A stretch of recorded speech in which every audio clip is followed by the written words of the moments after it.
Karena di dalam sejarah Bapak Ibu yang dimuliakan Allah, Nabi itu Pak sakit seumur hidupnya cuma 2 kali. Itu di dalam kitab Tibbun Nabawi. Para ulama mengatakan bahwa Nabi itu sakit cuma 2 kali.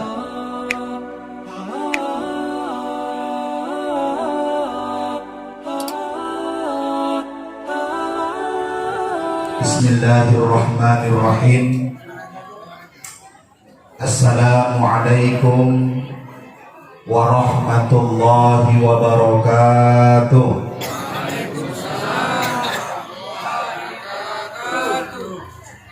Ini kurang semangat ibu-ibunya jawab salam saya nih Bu ya. Mungkin udah kecapean masak tadi siang, sehingga nggak semangat jawab salamnya. Ini saya kasih pantun dulu untuk ibu biar semangat sedikit jawab salamnya. Pantunnya begini. Terbang-terbang si burung balang, hinggap seekor di tepi perigi. Ini bagi ibu-ibu yang malas menjawab salam dari saya doain biar suaminya kawin lagi. Assalamualaikum warahmatullahi wabarakatuh.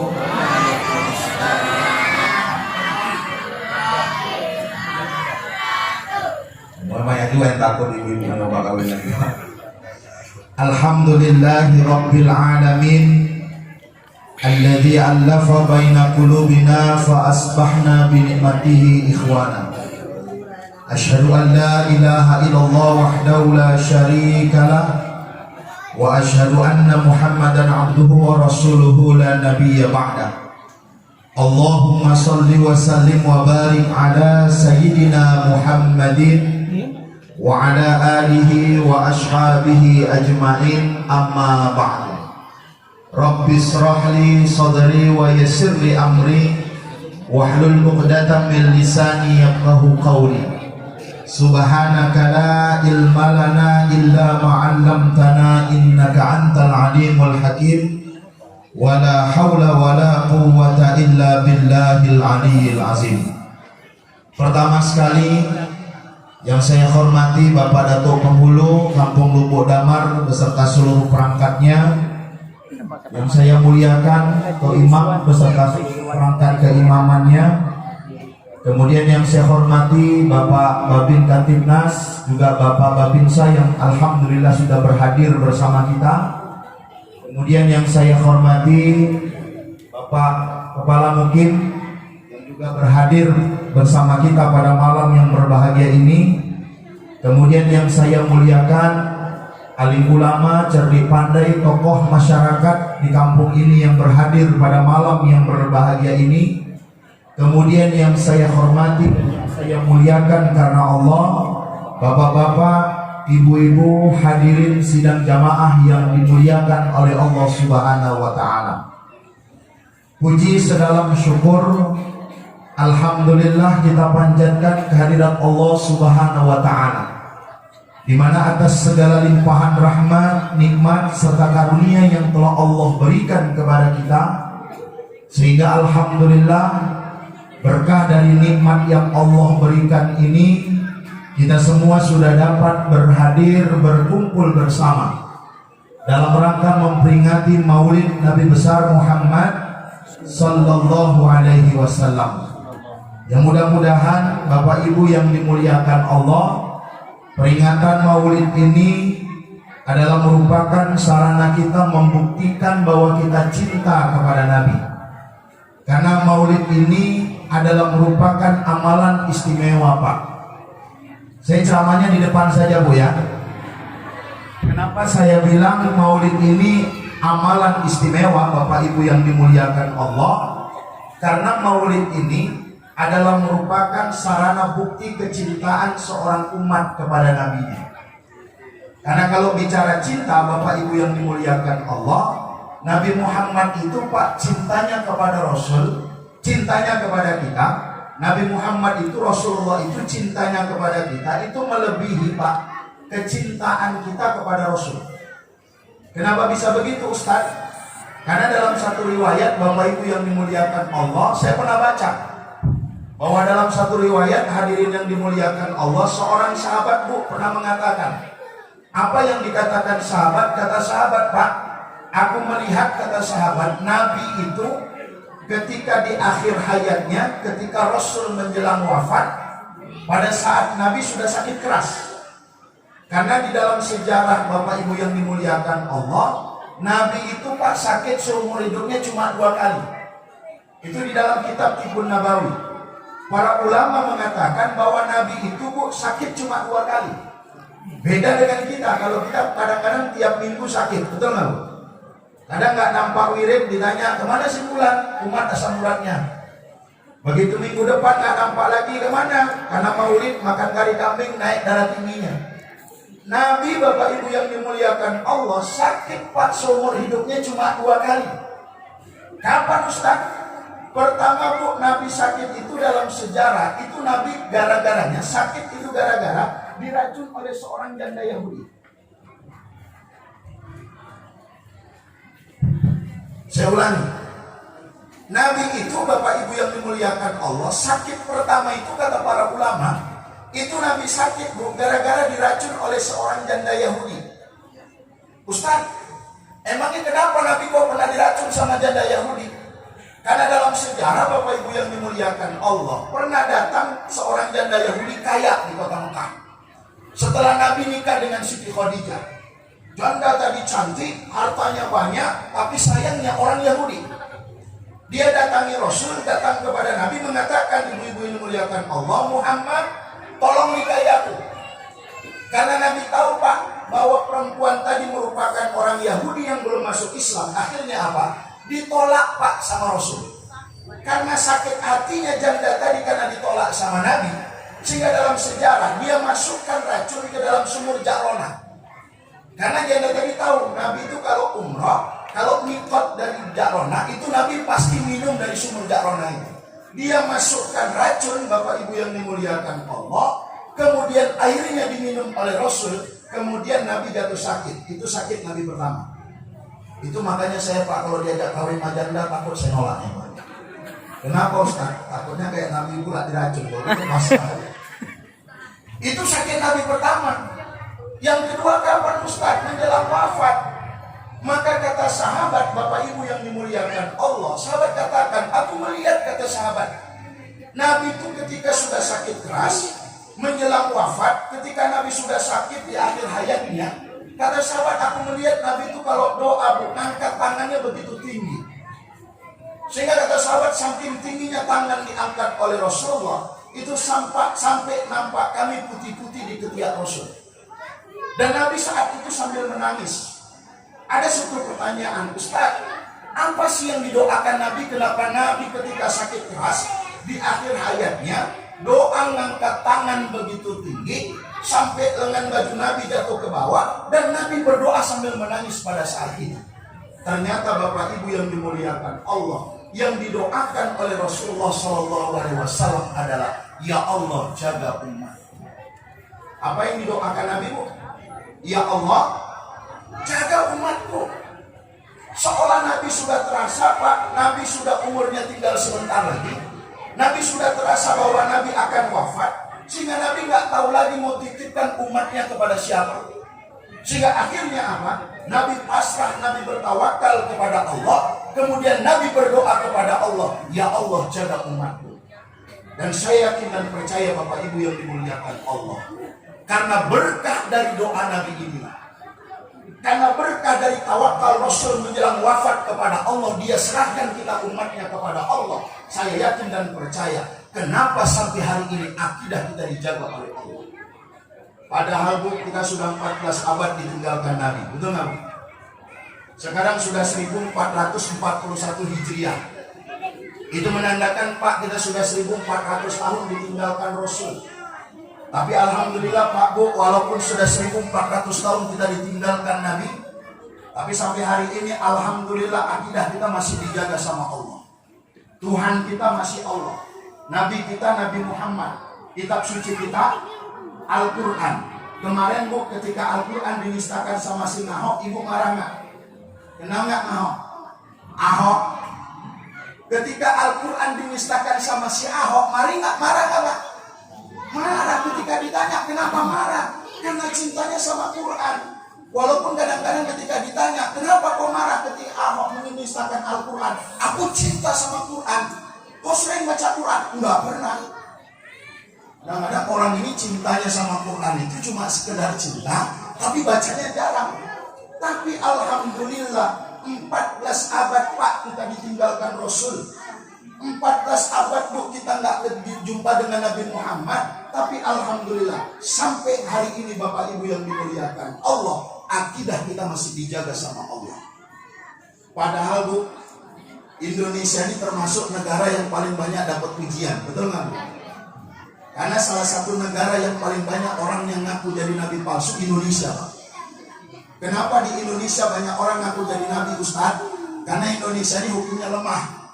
Orang kalau ngaku nabi paling-paling ditangkap polisi, dipenjara, selesai. Kalau di Arab Pak, orang gak ada berani ngaku jadi nabi. Kenapa Ustaz? Karena kalau di Arab Saudi itu kalau ada orang ngaku jadi nabi, langsung ditangkap sama polisi, dipenggal kepalanya. Maka gak ada yang berani ngaku jadi nabi. Tapi Indonesia Pak, tiap tahun asal nengok TV ada orang ngaku jadi nabi. Kemarin itu pernah di Jakarta Pak, ada Lia Eden. Pernah dengar Lia Eden? Lia Eden mau ngaku jadi nabi, bahkan mengaku jadi malaikat Jibril. Karena ngaku jadi nabi dan malaikat Jibril, akhirnya ditangkap polisi. Maka polisi kita ini hebat. Bukan perampok aja dijebloskan ke penjara, malaikat Jibril dijebloskan ke penjara.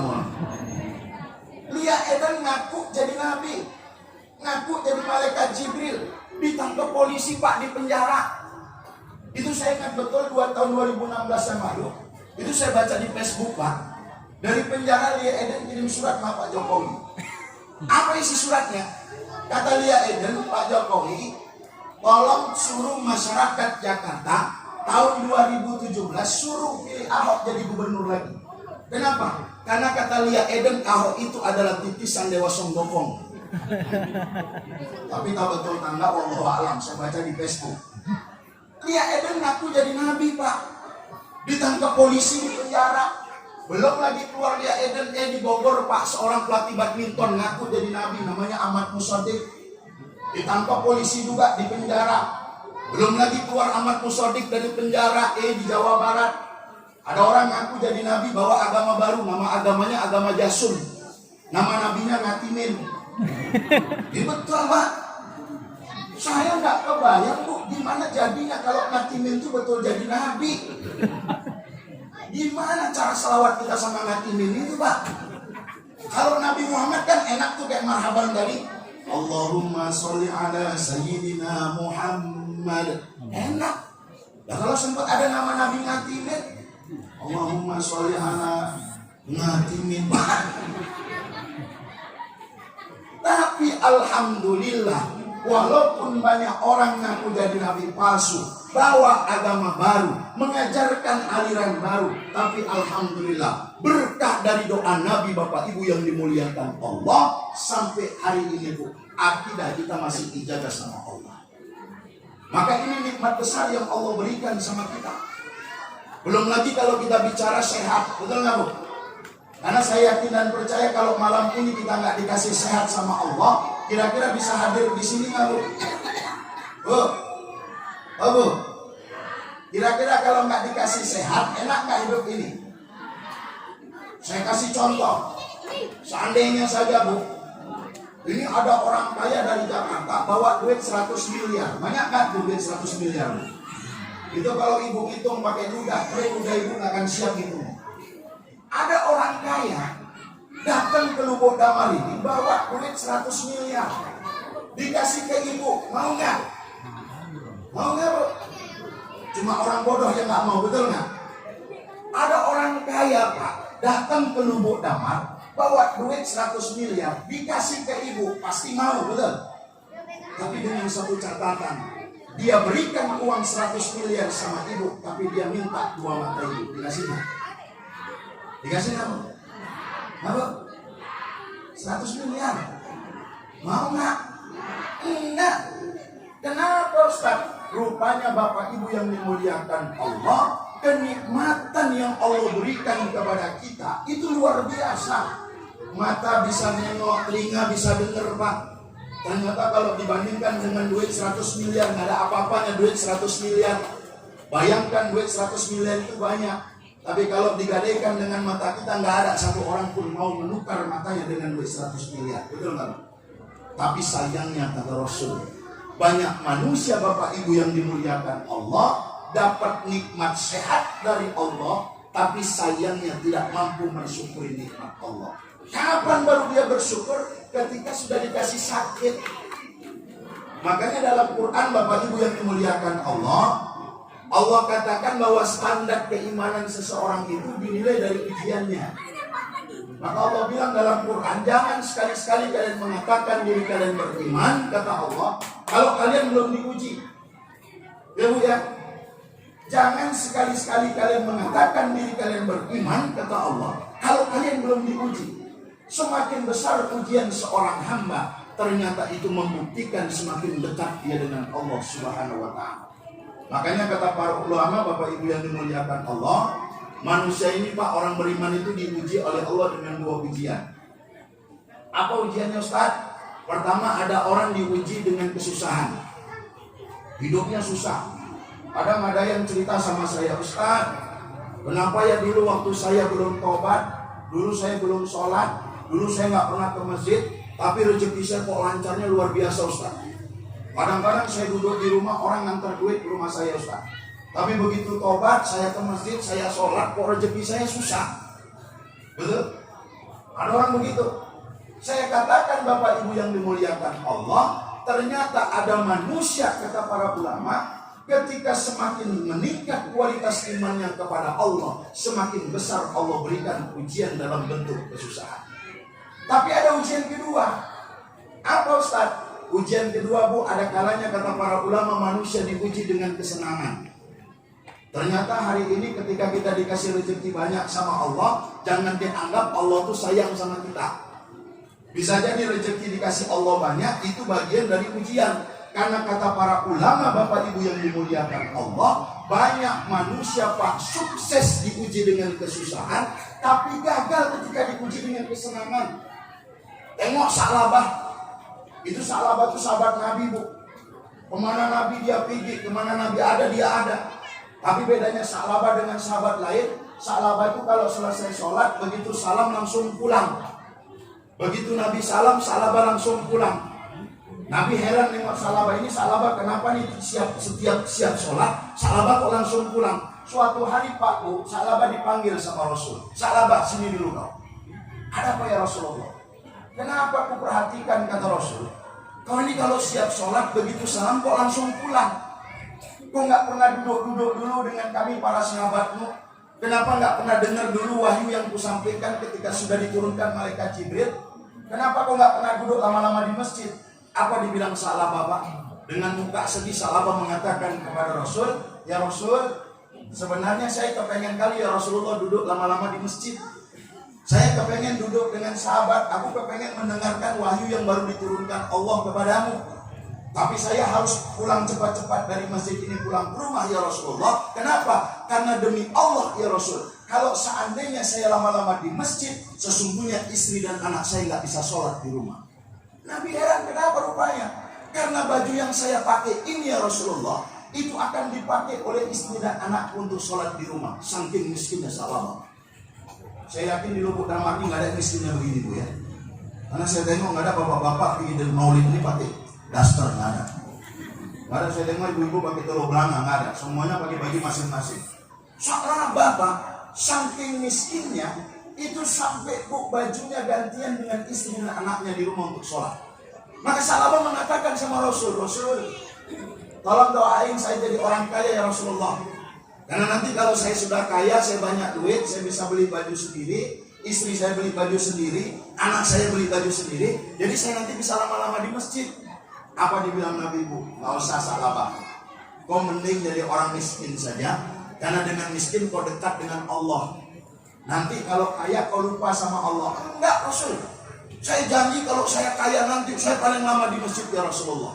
Tiap hari Pak, karena Nabi gak mau doakan dia jadi orang kaya, setiap ketemu Rasul, Sa'labah minta didoain jadi orang kaya.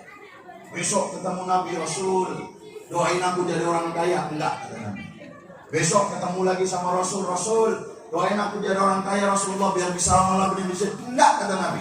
Akhirnya Pak, Karena tiap hari Bu Sa'labah minta didoakan jadi orang kaya. Nabi luluh Pak. Nabi nggak doakan Sa'labah jadi orang kaya. Tapi dalam sejarah suatu hari Nabi pernah dikasih hadiah seekor kambing betina. Ketika kambing dibawa oleh Nabi, tiba-tiba Nabi ketemu Sa'labah di jalan. Nabi panggil Sa'labah, Sa'labah sini dulu. Ada apa ya Rasulullah? Ini ada seekor kambing betina, dikasih sama sahabat. Sekarang kuhadiahkan untukmu, karena nggak ada yang jaga di rumahku. Ini kau bawa pulang, kau pelihara baik-baik, kau kembang biakan. Tapi ingat kata Nabi, nanti kalau kambing ini sudah berkembang biak dan banyak kambing ini, jangan sampai kambing ini membuat kau lupa kepada Allah. Apa kata Sa'labah? Siap Rasul. Nanti kalau kambing ini banyak, saya jadi orang paling lama di masjid ya Rasulullah. Akhirnya Pak, kambing dibawa pulang sama Sa'labah. Begitu sampai rumah sama Sa'labah dikawin. Artinya diambil kambing jantan, dikawini sama kambing jantan. Dan pula dipikir Sa'labah yang ngawini. Diambil kambing jantan, dikawinkan, dikembangbiakkan. Berkembang luar biasa, berkah kambing dari Nabi. Begitu kambing 10 ekor, Sa'labah mulai. Nabi sudah takbiratul ihram di masjid, Sa'labah baru sampai. Kambing nambah 10 ekor lagi sudah 20. Nabi sudah 1 rakaat, Sa'labah baru sampai. Kambing nambah lagi, Nabi sudah siap sholat di masjid, Sa'labah baru sampai. Begitu kambing makin banyak, Sa'labah nggak nampak lagi di masjid. Nabi nanya, Sa'labah mana kok nggak pernah nampak lagi di masjid? Oh Rasul, Sa'labah itu lagi sibuk nangon kambingnya di ladang sana ya Rasulullah. Maka kata Nabi, kalau begitu jemput, tanya dia sudah berapa ekor kambingnya. Kalau sudah sampai nisab zakatnya, ambil zakatnya. Begitu sahabat datang ke tempat Sa'labah, menanya berapa ekor kambingnya. Begitu kambing sudah sampai nisab zakat, Sa'labah tidak mau bayar zakat. Artinya apa? Banyak manusia Bapak Ibu yang dimuliakan Allah, sukses ketika diuji dengan kesusahan, tapi gagal ketika diuji dengan kesenangan. Betul nggak Bu? Kadang kita Pak, ada orang ke masjid naik sepeda, ngayal sambil naik sepeda, ya Allah kapan aku punya kereta. Kalau punya kereta kan enak, ke masjid nggak kena debu. Aku bisa cepat sampai masjid, nggak ketinggalan sholat jamaah. Begitu dikasih rezeki sama Allah, bisa beli kereta, bukannya ke masjid malah melalak kemana-mana. Ada orang ke masjid naik kereta, hujan, pergi ke masjid hujan, ngayal, ya Allah kapan aku punya mobil. Kalau punya mobil kan enak ke masjid, walaupun hujan nggak kena hujan. Begitu dikasih mobil sama Allah, ada rezeki, bukannya ke masjid malah ke Medan aja kerja. Artinya apa? Manusia ini Pak banyak gagal ketika dikasih kesenangan, betul nggak Bu? Karena kesenangan hidup, kebahagiaan itu nggak terletak pada harta. Ada Bu, pernah saya tanya sama jamaah saya, Bu, saya bilang, apa kunci kebahagiaan? Ada ibu-ibu jawab, Pak, oh Ustaz, kunci kebahagiaan itu kalau punya suami ganteng. Saya bilang, siapa bilang punya suami ganteng bahagia? Buktinya berapa banyak para istri suaminya ganteng nggak nyenyak tidurnya di rumah. Asal suaminya keluar rumah takut lari sama janda. Tapi coba kalau suaminya jelek, senang dia di rumah. Walaupun suaminya pergi, slow aja. Kenapa nggak? Karena ada yang nengok, aku jadi meminta nih. Ada pernah saya tanya sama bapak-bapak, Pak, apa kunci kebahagiaan? Ustaz, kunci bahagia itu kalau punya istri cantik. Ternyata Pak, berapa banyak orang punya istri cantik nggak nyenyak tidurnya Pak. Kenapa nggak nyenyak? Asal istrinya pergi belanja, dia yang pening di rumah. Jangan-jangan diperi orang nggak pilih. Tapi kalau coba istri jelek, diculik orang pun slow aja, pasti balikin lagi. Kesel duit. Ada lagi saya tanya, Ustaz, apa kunci bahagia? Ada saya tanya, ada jamaah jawab, oh Ustaz, kunci bahagia itu Ustaz kalau dikasih harta banyak. Kalau punya duit banyak, harta di mana-mana, ladang lebar, mobil bagus, rumah bertingkat, emas banyak. Saya bilang enggak. Buktinya berapa banyak orang Bapak Ibu yang dimuliakan Allah, dikasih harta banyak, rezekinya melimpah, asetnya di mana-mana, emasnya banyak di rumah, ternyata di rumah nggak nyenyak tidur. Betul Bu? Kalau mau tidur mikir pintu udah digembok belum, jendela udah ditutup belum, pagar udah di rantai belum. Nggak cukup itu, kadang-kadang ada orang kaya Pak, di rumahnya dipasang CCTV. Kemarin di Rantau kejadian, ada orang kaya rumahnya dipasang CCTV. Begitu maling masuk, Bapak Ibu yang dimuliakan Allah, yang dimaling sama malingnya itu server CCTV-nya. Jadi kalau yang dimaling cuma kameranya masih mending bisa ditengok. Ini komputernya yang diambil. Apalagi mau ditengok. Orang kaya nggak enak tidur. Tapi coba tengok orang miskin. Tengah malam Bapak Ibu yang dimuliakan Allah tidur, pintu nggak ditutup, selalu aja. Jendela terbuka, nggak mending orang miskin tidur nyenyak. Kenapa? Karena dia sadar kalau maling masuk, nyesel malingnya masuk Pak. Cuma capek lompat aja aku katanya. Udah keliling rumah waktu apapun nggak ada. Cuma kuali busuk aja Pak. Luar biasa. Ternyata Bapak Ibu yang dimuliakan Allah, kunci kebahagiaan terletak ketika kita mampu mensyukuri nikmat Allah. Makanya pada sebab itu, alhamdulillah pada hari ini kita semua kumpul di sini dalam rangka memperingati Maulid Nabi besar Muhammad SAW. Mudah-mudahan Pak Bu, Maulid ini membuktikan bahwa kita bersyukur dengan nikmat yang Allah berikan. Kenapa kita bersyukur? Karena kita sudah diciptakan sebagai umat Nabi Muhammad. Bu, umat Nabi Muhammad ini dikasih kelebihan banyak sama Allah, betul nggak? Apa kelebihannya Ustaz? Coba bayangkan Pak. Nabi Muhammad itu Nabi akhir zaman. Nabi yang terakhir diutus sama Allah. Nggak ada lagi Nabi setelah Nabi Muhammad. Tapi dalam riwayat hadis Bapak Ibu yang dimuliakan Allah, walaupun kita umat akhir zaman, Nabi Muhammad Nabi terakhir diutus oleh Allah. Tapi ternyata nanti di akhirat ketika kiamat terjadi, kita umat Nabi Muhammad menjadi umat yang pertama dimasukkan oleh Allah ke dalam surga. Ini luar biasa. Umat akhir zaman terakhir diutus Allah, tapi kita menjadi umat yang pertama diizinkan Allah masuk surga. Apalagi kelebihan umat Nabi Muhammad Ustaz? Para ulama bilang Pak Bu, umat Nabi Muhammad ini dikasih syariat namanya Adatul Ittisar.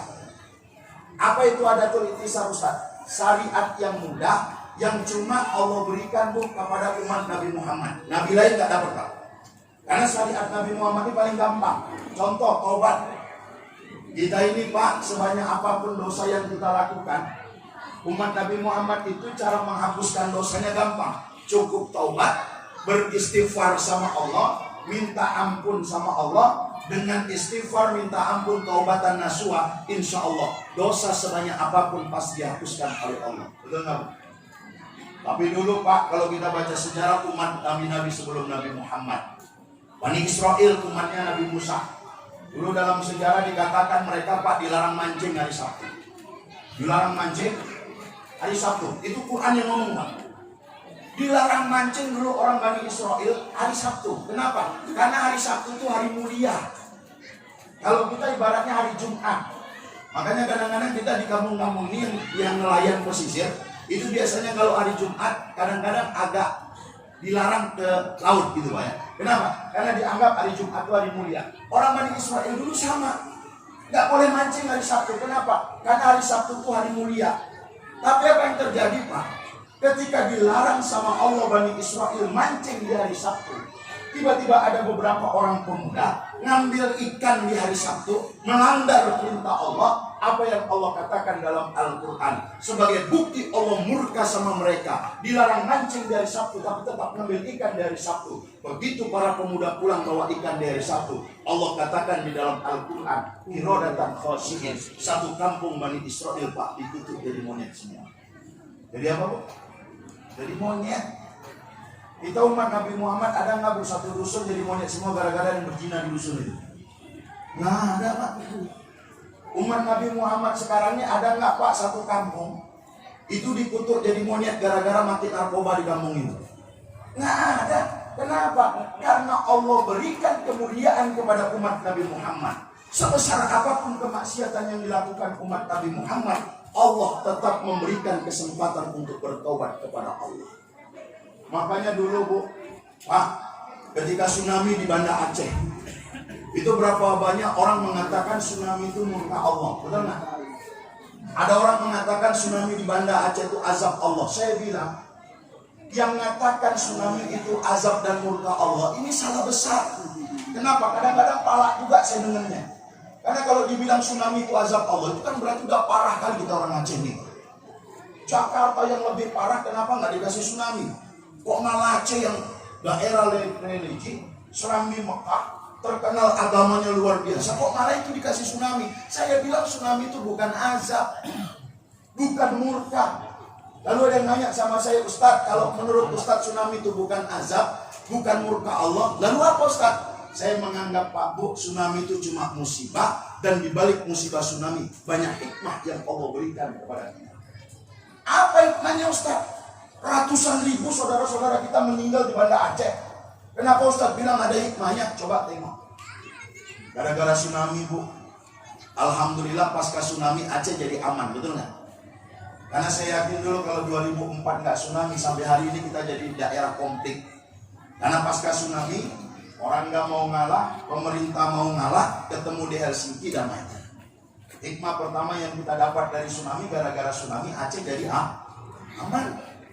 Apalagi kelebihannya Ustaz, hikmah yang berikutnya, gara-gara tsunami Pak, alhamdulillah Aceh ini jadi daerah kaya. Saking kayanya dulu kita pasca tsunami, ada program JKA, betul nggak Bu? Kaya miskin berobat gratis, nggak kayak sekarang Pak. Sekarang kita pakai BPJS sebab ribet. Kemarin saya ceramah di satu kampung, datuknya ngumumin, bapak-bapak, ibu-ibu, barang siapa yang sudah punya kartu BPJS, tapi nggak pernah masuk rumah sakit, kalau bisa dalam setahun ini masuk sekali ke rumah sakit. Karena kalau sekali aja nggak pernah masuk rumah sakit dalam setahun, mati kartu BPJS-nya. Ribet nggak tuh Pak? Orang sehat disuruh sakit.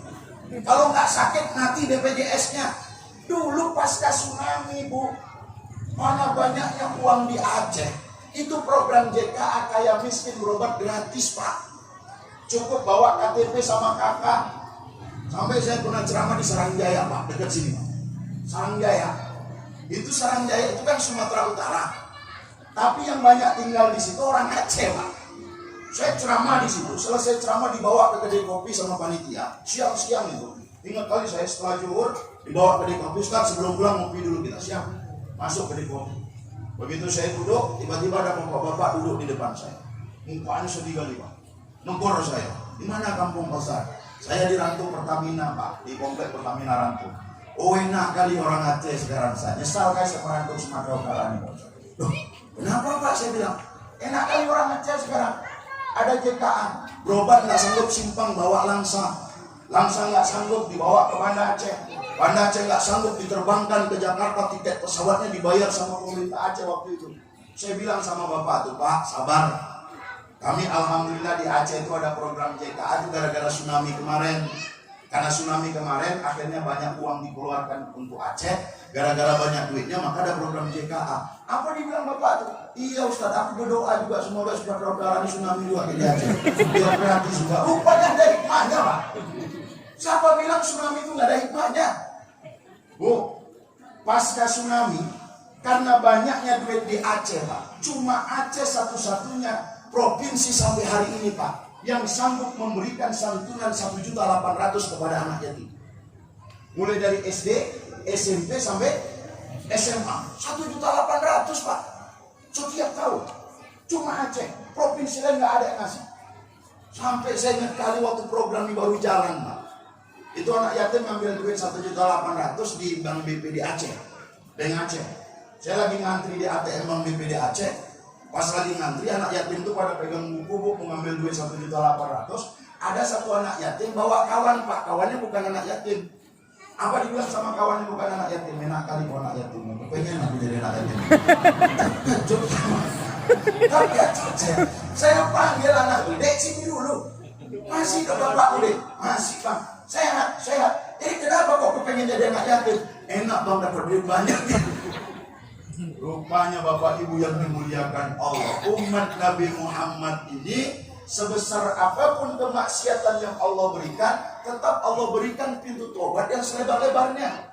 Ini kelebihan. Nabi lain enggak Pak. Bani Israel dilarang mancing hari Sabtu, dilanggar jadi monyet semua. Nabi Lut begitu murka Allah karena mereka melanggar perintah Allah. Allah hancurkan kaum Nabi Lut. Kaum Nabi Nuh karena melanggar perintah Allah, nggak taat sama Nabi Nuh, didatangkan bahtera besar. Tapi kita umat Nabi Muhammad luar biasa. Walaupun kemaksiatan merajalela di tempat kita, tapi luar biasanya Allah masih curahkan rahmat untuk kita semua. Kenapa Ustaz? Salah satu penyebabnya Bu, karena kita Allah ciptakan sebagai umat Nabi Muhammad. Nah, ini harus disyukuri. Apalagi kelebihan umat Nabi Muhammad Ustaz? Umat Nabi Muhammad itu dikasih Allah syariatnya paling mudah. Betul nggak Pak? Saya tanya sama Bapak, Pak, kira-kira mana lebih capek dodo sawit dibanding sholat? Apa? Mana kira-kira lebih capek dodo sawit dibanding sholat? Dodo sawit, betul nggak? Karena dodo sawit itu ngos-ngosan, sholat nggak pernah ngos-ngosan. Bu, mana lebih capek nyuci 2 ember pakai tangan dibanding sholat? Nyuci. Tapi kalau saya tanya, Pak, banyak nggak orang sanggup dodos tapi nggak sanggup sholat? Banyak nggak orang sanggup dodo sawit tapi nggak sanggup sholat? Bu, banyak nggak ibu-ibu sanggup nyuci 2 ember pakai tangan tapi nggak sanggup sholat? Padahal sholat itu dikasih mudah, betul nggak Bu? Sholat kasih mudah. Sholat cuma 5 kali sehari semalam. Subuh 2, zuhur 4, asar 4, maghrib 3, isya 4. Kalau di total 17 rakaat. Kemarin saya ngisi pengajian, ada ibu-ibu nanya, Ustaz, kenapa sih sholat kok nggak boleh dirapel? Saya bilang dirapel gimana Bu? Kalau boleh dirapel kan enak Ustaz. Gimana dirapel? Maksudnya begitu subuh kita langsung sholat 17 rakaat. Jadi zuhur nggak payah, asar nggak payah, maghrib nggak payah, isya nggak payah. Oh nggak bisa, kenapa? Karena sholat selain perintah Allah, ada hikmah untuk kesehatan bagi manusia. Makanya ada waktunya, dikasih mudah. Bu, sholat saking mudahnya. Bagi orang yang musafir, sholatnya boleh jamak, boleh qashar. Betul nggak? Betul nggak Bu? Ibu pergi ke Medan, Bapak pergi ke Medan. Supaya mudah di perjalanan, boleh jamak, boleh qashar. Jamak itu apa Ustaz? Ngumpulin 2 sholat dalam 1 waktu. Qashar memendekkan yang 4 rakaat jadi 2. Tapi ingat, yang boleh di qashar itu cuma yang 4 rakaat jadi 2. Maghrib 3 rakaat jangan dibuat jadi 1,5.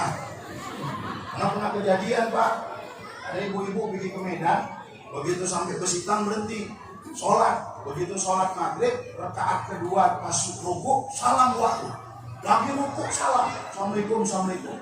Tanya maka wah masih rukuk ada salam. Oh iya, kan qashar 1,5. Itu sholat 1,5. Yang 4 jadi 2, betul? Dikasih mudah. Bu, sholat kan disuruh Nabi berdiri, betul? Karena sebaik-baik sholat berdiri. Tapi kalau nggak sanggup berdiri, boleh nggak duduk? Boleh nggak duduk? Boleh. Kapan Ustaz? Ketika nggak bisa berdiri, sakit. Kalau berdiri oyong, tarik kursi, sholat sambil duduk. Nggak sanggup duduk, sambil duduk seperti sholat ketika mau duduk antara 2 sujud. Nggak bisa duduk antara 2 sujud, tidur. Nggak sanggup tidur, mereng ke kanan, mereng ke kiri. Mereng ke kanan ke kiri nggak bisa, gerakkan jari. Jari nggak bisa digerakkan sebagai isyarat, isyaratkan mata. Mata nggak bisa digerakkan juga, cukup dalam hati. Hati nggak bisa juga, udah mati Pak. Betul Bro? Dikasih mudah. Cuma dengan catatan, orang sholat disuruh berdiri, boleh duduk asalkan sakitnya jelas. Jangan cuma pilek pun sholatnya duduk. Tetangga saya Pak, pernah istrinya sholat duduk. Ditanya sama suaminya, Dek, kau kok sholat duduk? Pilek atau pilek? Pilek sholatnya dulu apa? Tapi kalau sakitnya jelas, boleh duduk. Kenapa? Dikasih rukhsah. Betul? Oh, kita sholat kan ngadep kiblat, betul? Sekarang saya mau tanya, ibu-ibu di Lubuk Damar kalau sholat kiblatnya berapa? Tahu? Kita sholat kan suruh ngadep kiblat, betul Bu? Kiblat kita sana ya kan? Sekarang saya tanya, ibu di Lubuk Damar ini kalau sholat kiblatnya berapa? 1. Berapa Pak? 1. Saya alhamdulillah Bu, kiblat saya 3. Susah. Kok 3 Ustaz? Kiblat sholat 3, kiblat itu artinya arah. Mana kiblat 3? Arahkan badan ke Ka'bah, arahkan muka ke tempat sujud, arahkan hati hanya kepada Allah. Itu kiblat. Jadi kalau ditanya orang kiblat sholat berapa? 3. Arahkan badan ke Ka'bah, muka ke tempat sujud, hati ke Allah. Itu perintah Allah, perintah Nabi. Tapi itu pun dikasih rukhsah. Yang nggak boleh dirubah itu Pak, cuma hati ke Allah. Ini nggak boleh dirubah. Orang sholat hatinya harus kepada Allah, nggak boleh yang lain. Makanya kalau niat itu harus wajib ada kalimat usolli fardhol isya'i arba'a raka'atin mustaqbilan qiblati adaan lillahi ta'ala. Lillahi ta'ala nggak boleh tinggal. Kenapa? Orang sholat karena Allah. Ini hati nggak boleh rubah. Nggak boleh karena yang lain. Nggak boleh orang sholat karena suaminya nggak pulang-pulang.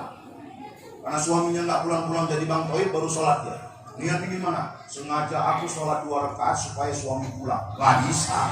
Kenapa? Sholat karena Allah. Tapi kalau muka ke tempat sujud Pak Bu, boleh nggak berubah?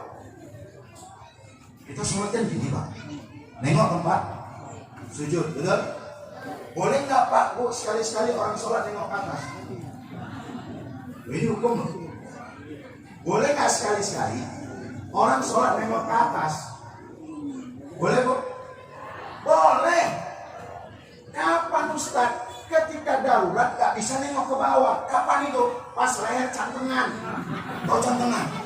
Salah bantal. Bangun tidur salah urat. Gini aja leher waktu. Kenapa waktu mereng aja lehernya? Salah urat, aku sakit kali kalau nengok ke bawah. Orang begini boleh nggak sholatnya nengok atas Bu? Boleh. Jangan dipaksain nengok bawah Pak, patah pula leher tuh. Jadi gimana Ustaz? Sholat nengok atas. Cuma kalau sholat di masjid, bilang sama kawan Pak, weh, aku ini lagi cantengan, salah bantal ini. Leherku nggak bisa nengok ke bawah, jadi aku sholat nengok di atas. Supaya kawan tahu. Takutnya nanti kalau main so-so sendiri aja sholat nengok ke atas di masjid, begitu Pak Imam masuk ditengok ada jamaah sholat nengok atas, semua ikut aliran apa kawan ini? Dikasih mudah, betul nggak? Betul Bu? Kapan lagi Ustaz? Boleh sholat yang ada tempat sujud. Contoh, ibu kan sholat di rumah sendiri. Karena kata Nabi sebaik-baik sholat bagi wanita sholatnya di rumah. Tapi ada yang nanya, Ustaz, kalau begitu boleh nggak perempuan ke masjid? Boleh, tapi dengan satu catatan. Wanita boleh sholat di masjid, tapi jangan buat perhatian sama laki-laki. Kenapa Nabi melarang wanita sholat di masjid? Kenapa Nabi menyuruh wanita sholat di rumah? Para ulama bilang, Pak, ada 3 alasan. Apa alasannya Ustaz? Pertama, karena wanita ini diciptakan sebagai makhluk paling indah. Ibu itu anugerah yang Allah berikan. Ibu diciptakan Allah sebagai makhluk paling indah. Karena indahnya ibu diciptakan Allah, karena cantiknya ibu diciptakan Allah, sehingga ibu menjadi kelemahan terbesar bagi laki-laki. Ini kami laki nih, sehebat apapun laki, kelemahan terbesarnya perempuan, betul nggak? Wah, berapa banyak orang hebat Pak, dikasih jabatan nolak, dikasih pangkat nolak, dikasih uang nolak, tapi begitu dikasih cewek cantik meleleh Pak. Kenapa? Kelemahan laki-laki itu perempuan. Berapa banyak orang hebat, kadang bos di kantor, itu kalau sama anak buah barangnya bukan main, kau macam-macam pecat. Kerja yang bagus, sama anak buah luar biasa. Begitu pulang, jumpa sama bininya mengkeret, mau bini. Kenapa? Rupanya kelemahan laki-laki itu perempuan. Karena ibu diciptakan Allah sebagai makhluk paling indah. Makanya Nabi khawatir kalau wanita ke masjid, takut wanita jadi fitnah bagi laki-laki. Tapi sekarang kan ada cara Bu, supaya ibu ke masjid nggak jadi fitnah. Gimana caranya Ustaz? Dari rumah ke masjid sudah pakai mukena. Ke masjid jangan dandan. Kadang-kadang ada ibu-ibu nih, pergi ke masjid pun kayak kondangan.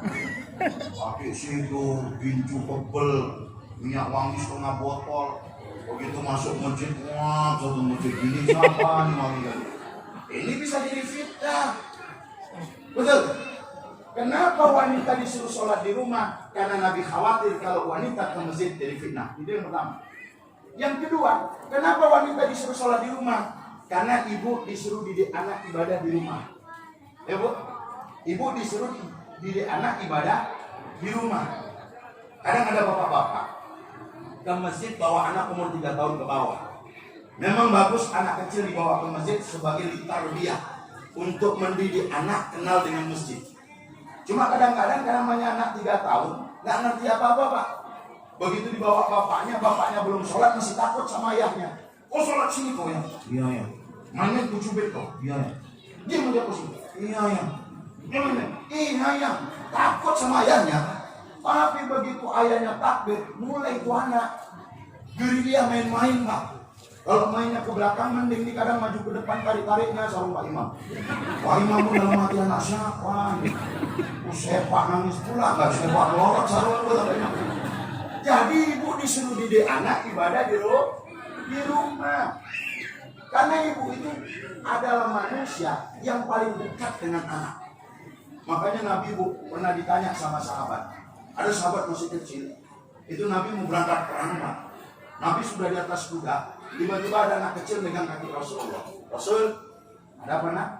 Izinkan Nabi ikut perang ya Rasulullah. Loh, kau masih kecil ngapain ikut perang kata Nabi? Aku kepengen mati di medan perang karena aku kepengen masuk surga tanpa hisab. Dalam hati Nabi mentiku ada anak kecil. Nah perang itu mati taruhannya. Tidak apa-apa Rasul. Saya sudah siap mati, saya kepengen mati syahid. Akhirnya Nabi nanya, nah masih hidupkah kedua orang tuamu? Masih ya Rasulullah. Kalau gitu kata Nabi, mau pulang berbakti sama ayah dan ibumu itu pahalanya lebih besar daripada berjihad di jalan Allah.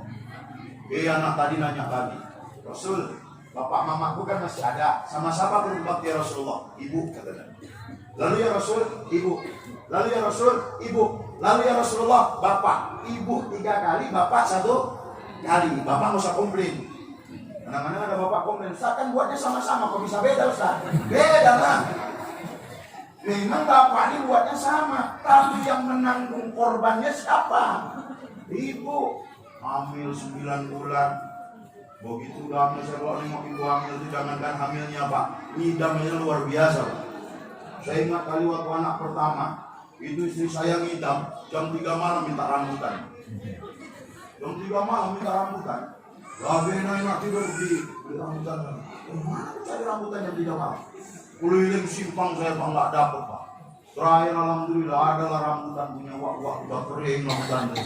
Saya tengok depan gedenya masih buka wak. Saya bilang wak berapa? Alat terserah Pak Ustaz bayar berapa? Saya bayar mahal nggak masalah. Saya bawa pulang. Begitu bawa pulang Pak, saya buka plastik, saya kupasin rambutannya saking takutnya saya ngeces nanti kalau gede. Karena dibilang orang kalau ngidam nggak dikasih ngeces anaknya. Dari mana teorinya itu Pak? Buat susah laki aja kadang-kadang. Begitu dibuka rambutan, tadi minta luar biasa. Begitu dibuka apa yang terjadi? Langsung minta. Betul. Ada ibu kadang-kadang ngidam, bang belikan bakso, ngidam bakso nih bang, dicari mas suaminya bakso.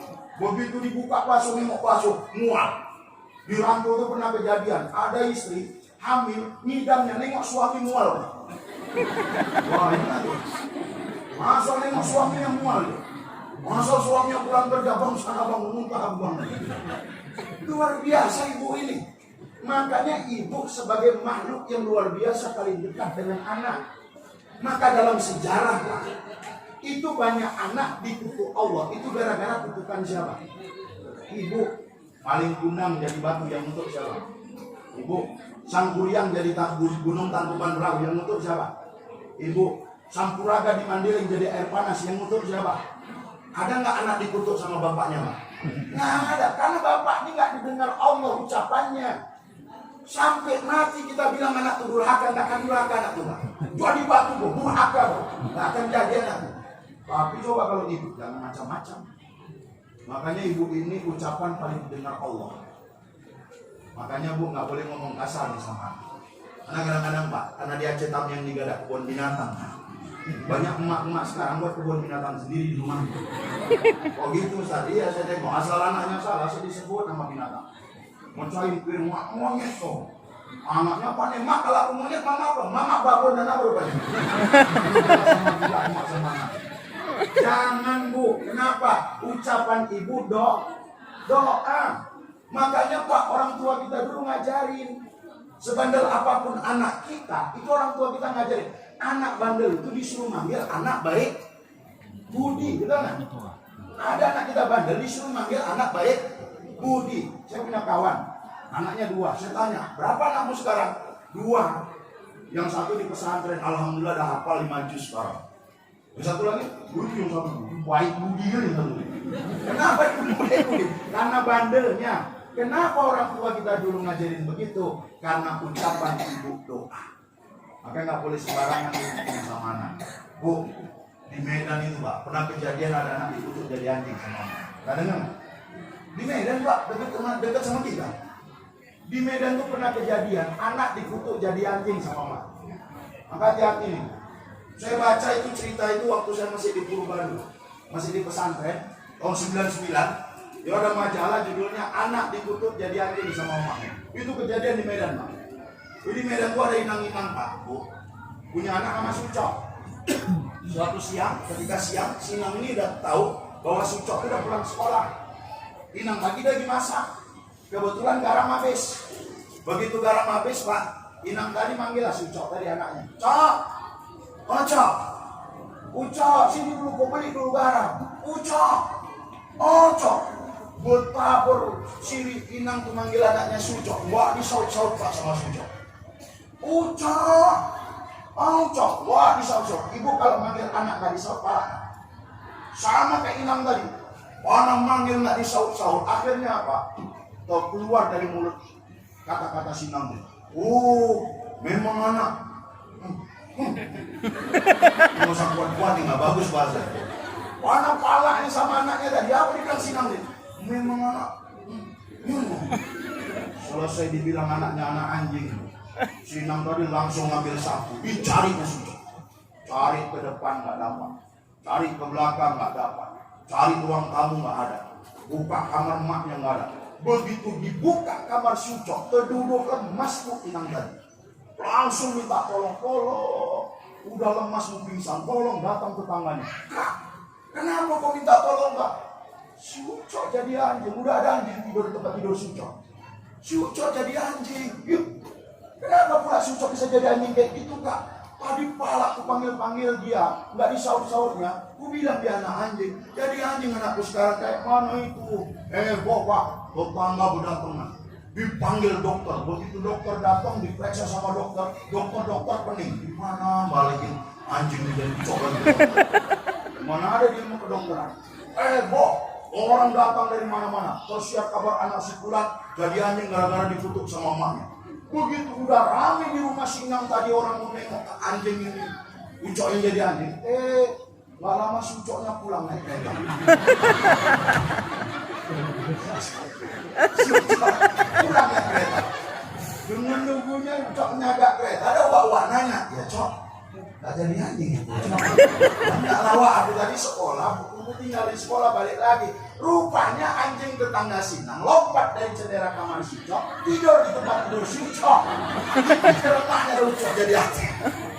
Rupanya Bu, semarah apapun ibu sama anaknya, marahnya nggak pernah dari hati, betul? Makanya kenapa wanita disuruh sholat di rumah? Karena ibu suruh didik anak ibadah di rumah. Yang ketiga, kenapa ibu disuruh Nabi sholat di rumah? Karena dulu asbabul wurudnya, sebab-sebab hadisnya itu, karena dulu di Mekah itu musim penculikan, banyak culik. Setiap wanita muslimah ke masjid diculik sama kafir Quraisy, disiksa, dibunuh. Asal wanita muslimah ke masjid diculik, disiksa, dibunuh. Akhirnya apa? Nabi kumpulkan para sahabat, kemudian Nabi katakan kepada para sahabat, suruh istri kalian sholat di rumah, dan kalian laki-laki wajib ke masjid. Siapa laki-laki yang nggak ke masjid, bakar rumah, kata Nabi. Tegas Nabi. Kalau sempat pada tuh buat program begini, mantap juga. Mulai besok orang Lubuk Damar yang laki masjid semua, yang nggak mau dibakar rumahnya. Pada aku izin berpores terus tuh. Kenapa ibu disuruh sholat di rumah? Karena dulu di zaman Nabi banyak culik. Sekarang pertanyaan saya, di Lubuk Damar ini ada culiknya nggak Bu? Nggak Bu? Jadi nggak alasan ibu nggak ke masjid, alasan takut culik. Ya ada nenek-nenek mau 80 tahun nggak pernah nampak di masjid. Nek, mana nggak pernah nampak di masjid? Takut culik, nah. Siapa mulai nenek? Kalau pun diculik, buta warna culiknya. Begitu masukin goni, masukkan mobil dibuka, lah salah tangkap kita. Udah campak kan sumitamnya udah selesai. Nah, balik ke kiblat. Balik ke kiblat. Kita kan disuruh Nabi sholat nengok tempat sujud, betul? Ini enaknya sholat, dikasih rusuh. Sholat nengok tempat sujud. Kondisinya, ibu sholat di rumah, bentang sejadah, takbir. Begitu takbir lagi enak-enak sholat tuh, lagi enak-enak baca Fatihah, tiba-tiba di depan sana ada ular kobra nggak nengok ibu. Ular kobra di ujung sana nengok ibu. Pertanyaan saya, boleh nggak sholat dilanjutkan Pak, tapi ibu sampai nengok ular kobra? Boleh nggak? Boleh. Walaupun Nabi suruh kita sholat nengok tempat sujud, tapi kalau ada bahaya, tengok kobra tuh. Sholat lanjutkan, kobra tuh tengok terus. Mulut baca Fatihah tapi mata nengok ular kobra. Kobranya maju sedikit mundur mas. Tidak apa-apa, yang penting nggak 3 kali berturut-turut. Kalau udah 3 kali berturut-turut batal sholatnya. Kobranya maju mundur sedikit. Kobranya makin dekat, jangan sok paten. Jadi gimana Ustaz? Batalkan sholat, lari. Boleh Ustaz, boleh. Ini kadang-kadang ada Ustaz tuh ngajarin yang enggak Pak. Ada Ustaz ceramah saya pernah dengar, Pak, Bu, sholat itu kepada Allah. Jadi barang siapa ketika sholat, gempa bumi, banjir bandang, rumah terbakar, anak masuk sumur, dia batalkan sholat, berarti dia lebih cinta sama dunia dibandingkan Allah. Jadi gimana Ustaz kalau lagi gempa? Lanjutkan sholat. Kalau lagi rumah terbakar, lanjutkan sholat. Ini Ustaz jelebu kayak gini. Itu kalau dalam fikih ada namanya muqtadul hal. Apa itu muqtadul hal Ustaz? Kalau ada yang lebih penting diutamakan, boleh batalkan sholat, boleh. Contoh, bapak sholat di rumah, lagi sholat ibu masuk sumur cincin. Kebetulan di rumah sumur cincin. Lagi sholat 2 rakaat, jubur, kolong. Pertanyaan saya Pak, mana dahulukan? Lanjutkan sholat atau nolong ibu? Nolong ibu lah. Kenapa? Lebih penting, jangan pasrah di situ Pak. Ya Allah, kuserahkan istriku. Kalau mati kenapa nggak dari ibu? Muqtadul hal, tolong dulu istri, batalkan sholat, tolong istri. Gampangnya sholat. Makanya dalam Islam dikasih rukhsah. Muka ke tempat sujud boleh berubah, betul?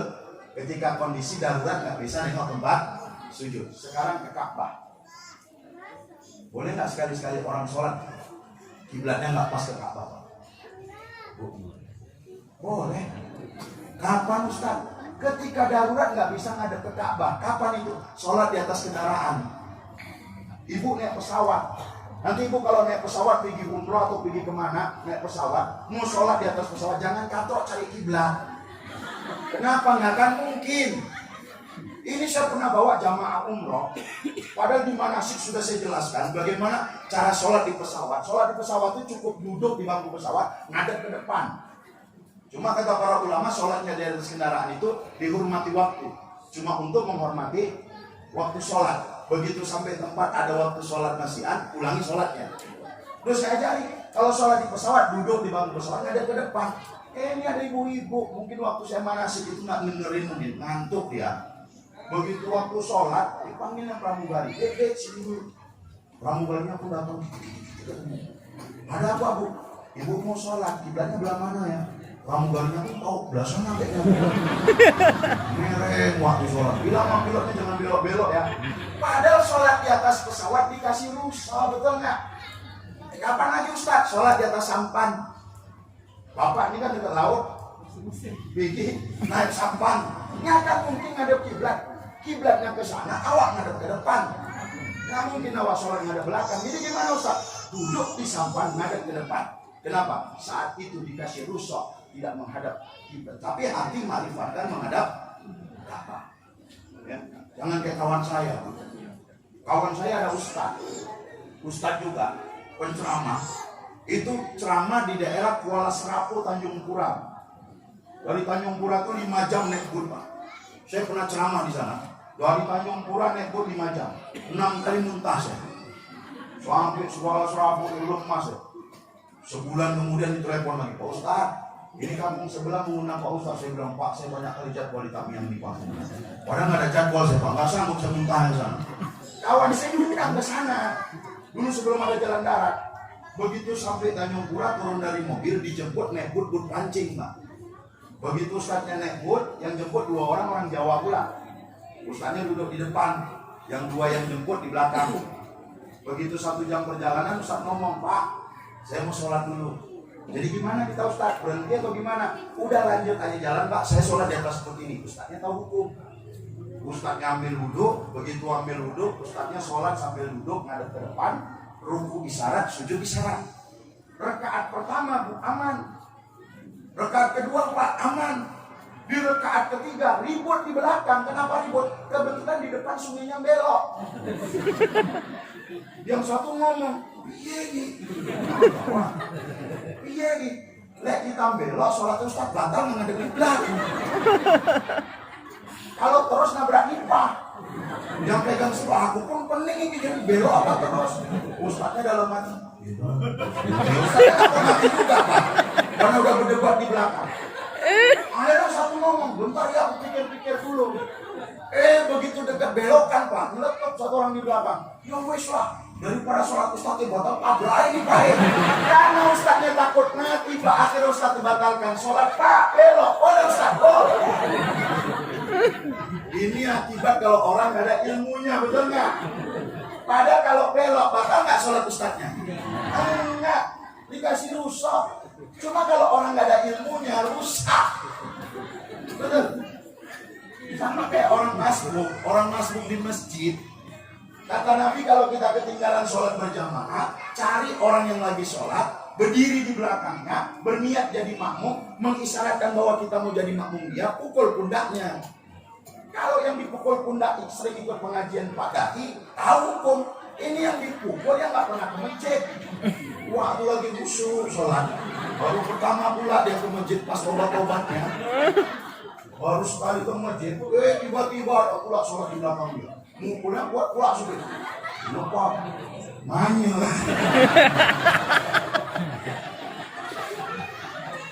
Kenapa begini? Karena ada ilmunya. Betul. Sama kayak cerita orang Cina baru masuk Islam. Ada orang Cina Pak baru masuk Islam. Begitu karena kawin sama wanita muslimah, begitu siap ijab kabul nikah, sore-sore ngomong suaminya orang Cina tadi, Dek, abang kan udah jadi warga sini, abang sholat di masjid dulu ya.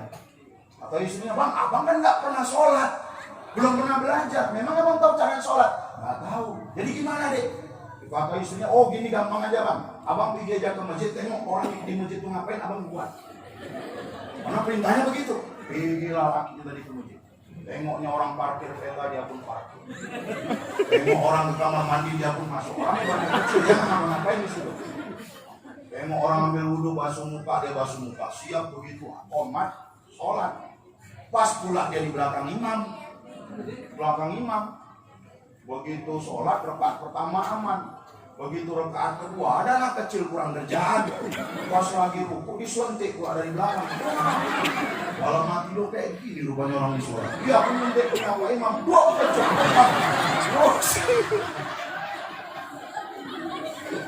Ini kalau itu pun bahaya nih.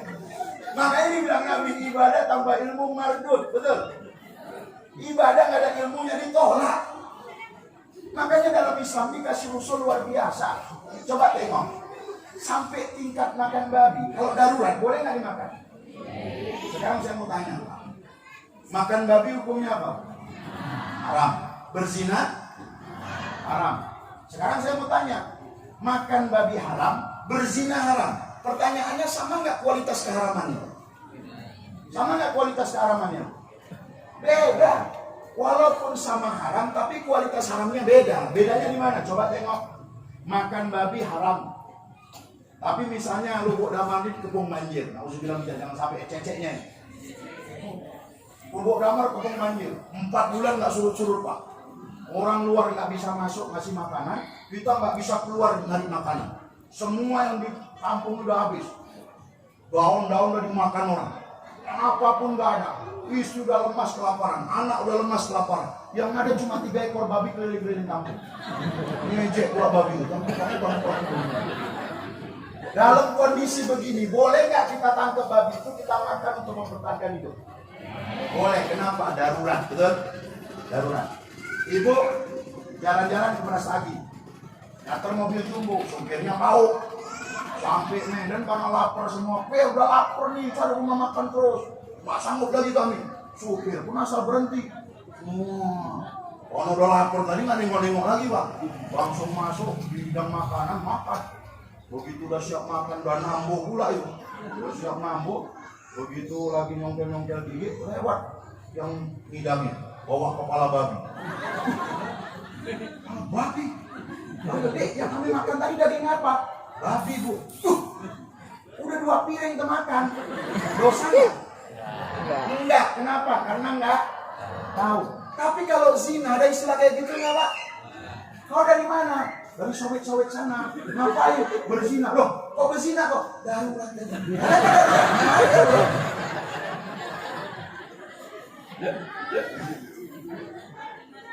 Oh dari mana?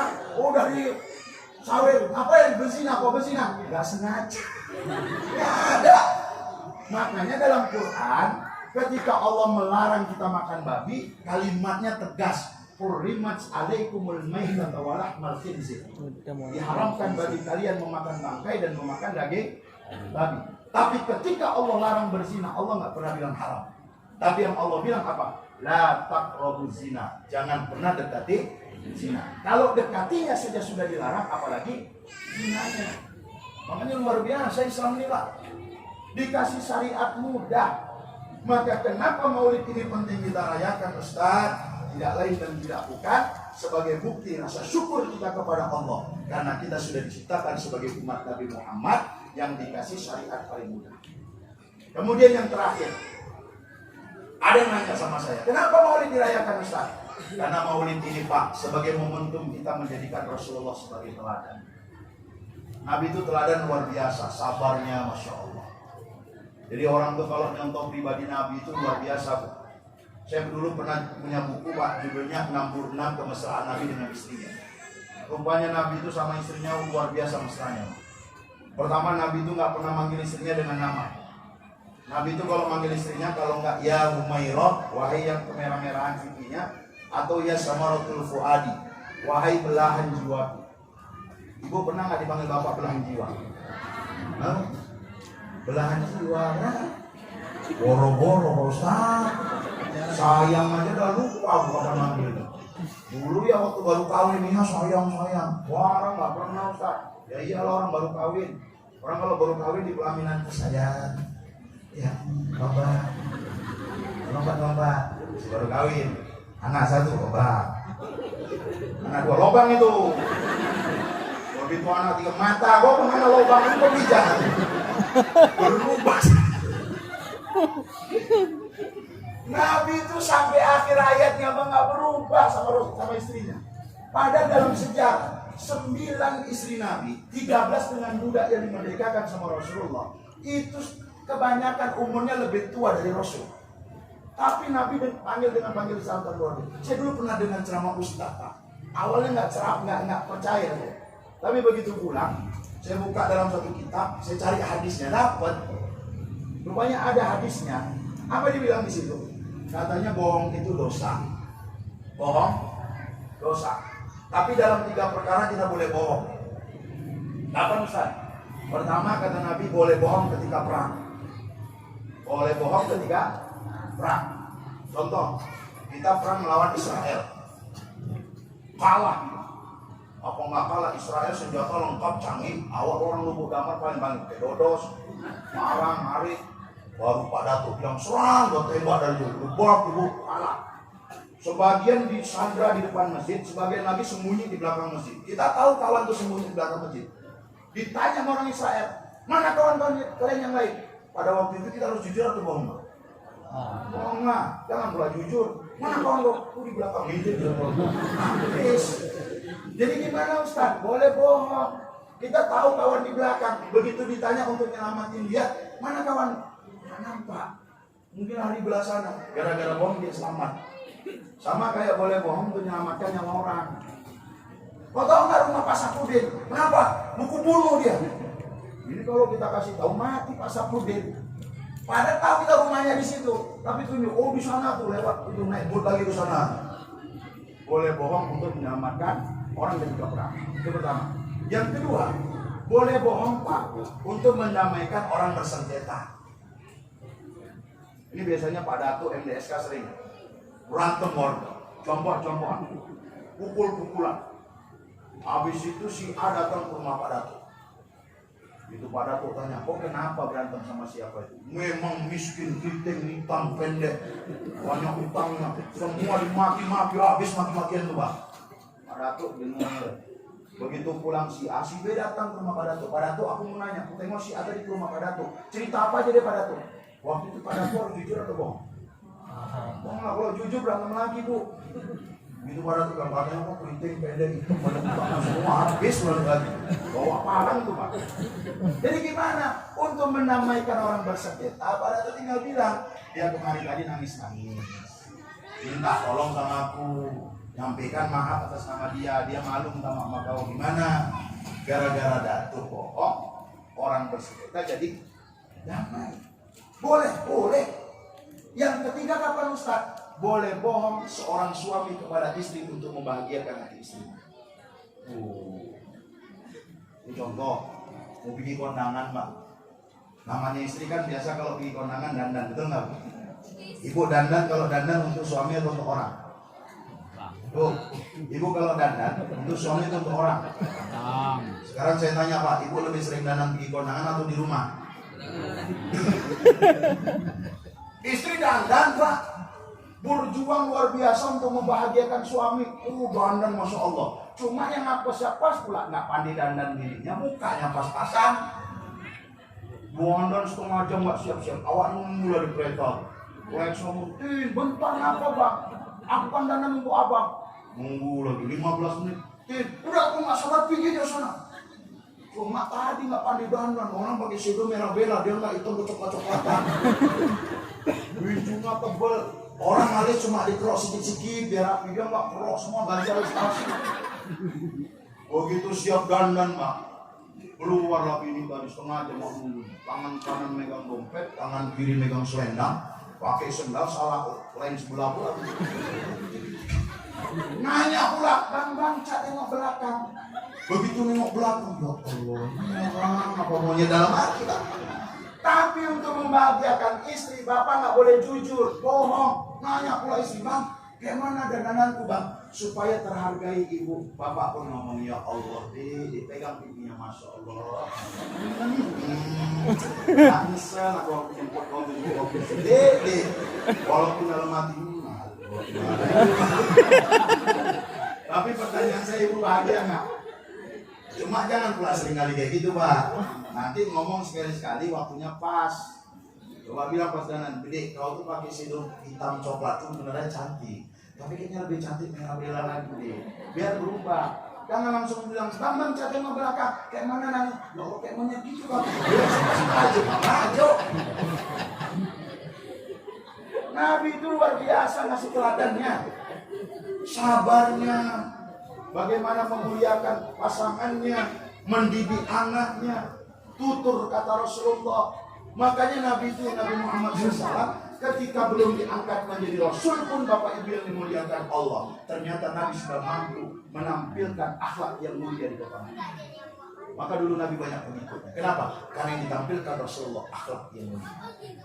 Nah, makanya oleh sebab itu, pada malam yang berbahagia ini saya ingin mengajak kepada kita semua, yuk sama-sama kita jadikan Nabi Muhammad SAW sebagai teladan. Kenapa? Karena Nabi lah merupakan satu-satunya suri teladan yang harus kita jadikan sebagai figur dalam kehidupan kita. Apalagi figur terbaik yang Allah, yang Rasulullah berikan apa? Bersedekah. Ini sedekah ini amalan paling luar biasa. Karena dalam Quran Allah bilang ketika ruh itu dicabut Pak, saking hebatnya sedekah ini. Makanya kenapa di Aceh ini kalau sudah maulid itu ada kenduri kayak kita nih, bawa nasi, ya, bawa nasi. Bahkan kalau di Aceh sana ada maulud, ada maulid. Maulud itu kenduri siang, kemudian malamnya baru maulid dengan ceramah. Cuma penyakitnya kalau ada kekenyangan makan waktu siang, malam nggak dengar lagi ceramah di masjid. Kenapa ada itu? Karena membudayakan sedekah. Masyarakat diajak, bahkan dulu saya ingat kali pernah ceramah di Aceh itu, Bu. Saya disuruh datang pagi, Pak, ceramahnya malam. Pokoknya Ustadz kalau bisa jam 10 pagi udah sampai sini. Begitu saya ikut maulid di masjid, selesai zuhur, Pak, dibawa saudara rumah ke rumah, suruh makan semua. Rupanya satu kampung menjamu makan itu. Kenapa? Rupanya semangat sedekah dibangun di sana. Kenapa? Karena dibilang Allah dalam Quran, ketika ruh itu mau dicabut oleh malaikat Israel, Pak. Ketika manusia itu mau mati, mau dicabut ruhnya sama malaikat Israel, rupanya ruh itu ngomong sama Allah. Apa yang dibilang sama ruh? Rabbi, laula akhartani ila ajalin qarib fatasaddaq. Ya Allah, kalau seandainya kau izinkan aku hidup sebentar saja, kau balikkan aku lagi ke dalam jasadku dan aku bisa hidup, sesungguhnya ya Allah, aku akan bersedekah. Saking luar biasanya bersedekah di jalan Allah. Makanya alhamdulillah masjid kita ini sudah bagus. Kadang-kadang ada pembangunan musola ini nggak main-main, Pak. Masjid musola ini investasi terbesar. Dibilang Nabi membana masjid dan di dunia. Maksud masjid di situ bukan sekedar masjid kampung, tapi musola juga sama. Membana masjid dan di dunia, banallahu baitan fil jannah. Siapa yang berkontribusi membangun masjid di dunia, maka Allah akan bangunkan istana di surga. Dan para ulama mengatakan istana di surga itu, Pak, setiap jendelanya itu dihuni oleh 70 bidadari. Mulai lah ibu cemburu. Ustaz, enaklah suami kami, Ustaz. Di surga ada bidadari. Bidadari itu kan perempuan. Laki kami dapat bidadari, pantas senyum-senyum aja kalau sedekah, Ustaz. Jaminannya dapat bidadari surga. Kami perempuan ini dapat apa, Ustaz? Apa ada bidadara di surga? Mana ada bidadara? Jadi kami perempuan ini dapat apa? Saya dulu pernah bingung, Pak, ditanya itu. Saya dulu pernah ditanya orang satu itu. Pertanyaan kedua, masalah kuburan Cina. Saya dulu pernah ingat kali, malu kali saya di bakso. Saya makan bakso sama istri, baru nikah waktu itu. Baru nikah berapa minggu, saya ajak istri saya makan bakso, malam minggu, makan apa? Sampai ke di bakso itu, begitu bakso datang, udah lapar kali suruh. Rela kali saya naik bakso. Begitu saya kasih kecap, saya kasih saus, datanglah seorang ibu-ibu, jamaah pengajian. Pak Ustadz Iswanto, ya Bu makan Bu, lanjut Ustadz, kami makan juga. Ustadz, ini mumpung Ustadz cuma mau Ustadz, boleh nggak kami nanya-nanya Ustadz? Silakan. Bu, saya masih saus tadi, masih sambal saya aduk, Pak. Begitu bakso tuh makan sebiji, saya makan sebiji. Ibu tuh nanya, gini Ustadz, aku mau nanya Ustadz, kenapa ya kuburan Cina tuh nggak serem? Kuburan orang Islam kok serem? Kenapa kuburan Cina nggak serem? Kuburan orang Islam kok serem? Langsung Pak, hilang selera saya makan bakso. Karena saya pikir betul yang ditanya ibu tuh. Kuburan Cina tuh nggak serem, Pak. Saya kalau pulang ceramah dari Pulau Tiga segala macam, pulang jam 2 malam, Pak. Saya lewat 2 kuburan. Pertama kuburan Cina di Kampung Duren, yang kedua kuburan orang Islam di Bukit Suling, Pak. Itu kalau lewat kuburan Cina mau jam 2, jam 3 nggak pernah naik dulu rumah saya, Pak. Tapi begitu naik Bukit Suling itu ada kuburan orang Islam di atas tuh. Dalam hati saya betul juga di bidang ibu. Tapi 7 tahun saya sekolah di Purba nggak pernah pula bahas masalah kuburan Cina.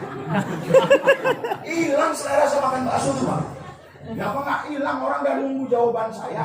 Mau dijawab nggak tahu jawabannya. Nggak dijawab malu Pak Ustadz nggak bisa jawab.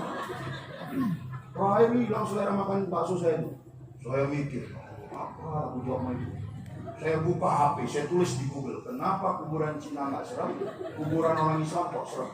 Error Google-nya, error Pak. Google nggak tahu. Saya tanya sama istri saya, nih, kamu nggak bilang mati. Terakhir pasrah saya Pak, saya bilang sama ibu, yang ibu tanya betul memang, kuburan Cina tuh memang nggak serem. Kampung Duren itu Pak. Itu kalau udah malam minggu itu anak-anak muda tuh main gitar di kuburan Cina tuh. Coba tes anak muda tuh, siapa yang berani main gitar di kuburan Cina? Warung-warung kuburan Cina berani orang. Saya kira yang ibu tanya ini betul. Cuma permasalahannya saya kebetulan nggak tahu jawabannya Bu. Jadi nanti saya utang dulu ini. Nanti kapan saya dapat jawabannya saya jawab sama ibu. Apa dibilang ibu tuh? Udah, Ustaz nggak usah utang-utang sama saya.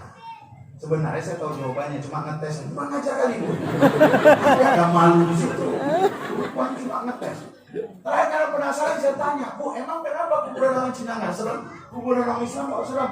Oh gini Ustaz, kenapa kuburan orang Cina tuh nggak serem? Orang Cina tuh kan di dalam kubur dicambuk sama malaikat, betul? Dihajar sama malaikat karena dia orang kafir, betul. Karena dia non muslim dihajar sama malaikat. Karena dia orang non muslim. Ketika anak dan keluarganya mendoakan di rumah Ustaz, doanya ditolak. Sehingga malaikat terus nyambuk orang Cina. Sehingga orang Cina gak ada kesempatan duduk di atas kuburan. Makanya gak beringin. Tapi kalau orang Islam beda Ustaz. Orang Islam dicambuk juga, disiksa juga sama malaikat. Cuma bedanya karena dia muslim, ketika anak dan keluarganya mendoakan, itu malaikat berhenti nyambuk. Jadi pas malaikat berhenti nyambuk karena doa dari anaknya, orang Islam ada kesempatan duduk di atas kuburan. Makanya orang tahu jadi itu. Jangan terserah ibu lah dapat. Sampai hari ini kalau jumpa ibu itu ingat kali ya. Ini yang ngerti support malu berhasil. Makanya Bapak Ibu yang dimuliakan Allah, Nabi Muhammad itu betul-betul figur yang harus kita teladani. Maka pada malam hari ini, balik dari cerita apa? Ibu nanya, nah kami perempuan dapat apa Ustaz? Kalau laki dapat bidadari? Bidadari bayangin Pak, kalau mandi di laut, air laut jadi manis. Kalau turun ke bumi, bumi ini jadi harum semua. Makanya kalau ada orang tua yang ngasih tahu katanya, kalau ada pelangi katanya bidadari mandi, itu dibohongi sama orang tua. Kenapa? Karena kalau bidadari mandi, semua jadi wangi. Nah kami perempuan dapat apa Ustaz? Bidadari itu kan perempuan. Rupanya seorang wanita soleha, ibu yang soleha, ibu ketika menjadi istri soleha, nanti ketika ibu dimasukkan oleh Allah ke dalam surga, rupanya ibu akan dirubah oleh Allah lebih cantik dan lebih indah dari bidadari surga. Pertanyaannya, ibu mau lebih cantik dari bidadari atau dapat bidadari? Lebih cantik Ustaz, ya ada suami ngomong, kayaknya nggak mungkin nabi ibu lebih cantik. Mau dipoles kayak mana pun nggak ada, nggak bisa, nggak terbayang aku susah kita. Kalau Allah sudah berkehendak, maka surga itu menjadi tempat pembalasan bagi orang beriman. Maka mudah-mudahan pada malam yang berbahagia ini, yuk sama-sama kita jadikan Nabi sebagai teladan. Salah satu keteladanan yang sempurna adalah kalau laki-laki, yuk sama-sama makmurkan masjid. Karena ibadah terbesar bagi laki-laki itu adalah sholat berjamaah di masjid. Karena kalau masjid sudah dimakmurkan, yakinlah insya Allah barokah tadi turunkan Allah. Yakinlah. Kalau masjid sudah makmur, orang mau datang ke masjid, orang sholat berjamaah di masjid, yakinlah kampung itu akan dicurahkan oleh Allah rezeki yang berlimpah, ya rahmat sebanyak-banyaknya. Kenapa? Karena sholat berjamaah di masjid merupakan perintah yang luar biasa dari Nabi Muhammad kepada kita. Saya pikir ini Bapak Ibu yang dimuliakan Allah, mudah-mudahan ada manfaatnya dari apa yang saya sampaikan. Kalau yang baik mudah-mudahan diamalkan, yang nggak baik dibuang saja. Ya sekedar sebagai ya hiburan saja. Sehingga mudah-mudahan pada malam hari ini acara kita ini mendapatkan barokah dari Allah Subhanahu wa taala. Amin.